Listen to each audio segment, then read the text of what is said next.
లెబనాన్పై చేపట్టిన వైమానిక దాడుల్లో హెజ్బుల్లా కీలక నేతలు మరణించినట్లు తెలిపింది ఇజ్రాయెల్ సైన్యం.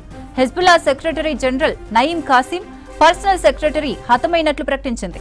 బీరుట్పై జరిగిన దాడిలో నయీం ఖాసిం వ్యక్తిగత కార్యదర్శి అలీ యూసుఫ్ హర్షి మరణించినట్లు తెలిపింది.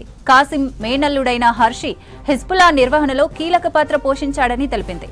లెబనాన్లోని తాలెట్ కయెట్ ప్రాంతంపై నిన్న భీకర దాడులు చేసింది ఐడిఎఫ్. అలీ యూసుఫ్ హర్షిని టార్గెట్ చేస్తూ దాడి చేసింది. ఆ ప్రాంతంలో హెజ్బుల్లా బలంగా ఉందని తెలిపింది.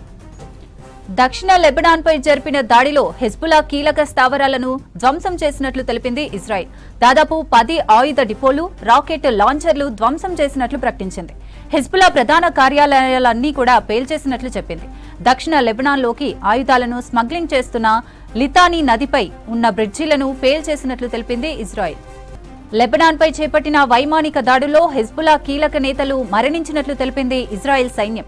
Hezbollah secretary general Naim Qassem, personal secretary హతమైనట్లు ప్రకటించింది. బీరుట్పై జరిగిన దాడిలో నయీం ఖాసిం వ్యక్తిగత కార్యదర్శి అలీ యూసుఫ్ హర్షి మరణించినట్లు తెలిపింది. ఖాసిం మేనల్లుడైన హర్షి హెజ్బుల్లా నిర్వహణలో కీలక పాత్ర పోషించాడని తెలిపింది. లెబనాన్లోని తాలెట్ కయెట్ ప్రాంతంపై నిన్న భీకర దాడులు చేసింది ఐడిఎఫ్. అలీ యూసుఫ్ హర్షిని టార్గెట్ చేస్తూ దాడి చేసింది. ఆ ప్రాంతంలో హెజ్బుల్లా బలంగా ఉందని తెలిపింది. దక్షిణ లెబనాన్పై జరిగిన దాడిలో హెజ్బుల్లా కీలక స్థావరాలను ధ్వంసం చేసినట్టు తెలిపింది ఇజ్రాయెల్. దాదాపు 10 ఆయుధ డిపోలు, రాకెట్ లాంచర్లు ధ్వంసం చేసినట్లు ప్రకటించింది. హెజ్బుల్లా ప్రధాన కార్యాలయాలన్నీ కూడా పేల్చేసినట్లు చెప్పింది. దక్షిణ లెబనాన్లోకి ఆయుధాలను స్మగ్లింగ్ చేస్తున్న లితానీ నదిపై ఉన్న బ్రిడ్జిలను పేల్చేసినట్లు తెలిపింది ఇజ్రాయెల్.